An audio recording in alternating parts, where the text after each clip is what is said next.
толук контракт аткарылган жок, ХВО бүткөн жок. Демек, кредиттик келишимдеги нормалар аткарылган жок. Ал жерде срок модернизации 36 месяцев жүрөт. Эгерде ушул убакыт аткарылбаса, анда ошол контрактка ылайык 0,05% штрафтык санкция төлөйт деп турат. Штрафтык санкция $193,000 бир күндө. Экинчи, ТО боюнча бир канча сөздөр болду. Комитет мына Кожоек Жайчебек аразы болуп турат. Бир эмес, эки жолу комитеттин чечимине көргөзгөн. ТО жок.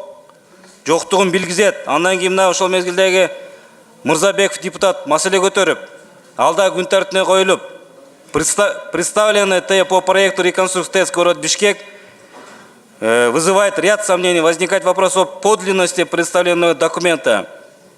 Мындайча айтканда, Хубей берген мына ТО бирда подписи жок, же печати жок.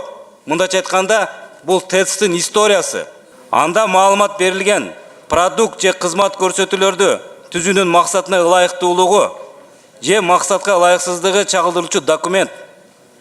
Техникалык экологиялык негиздеме кандайдыр бир долбоордун сарптоолордун жана натыйжаларын талдоону камтыйт.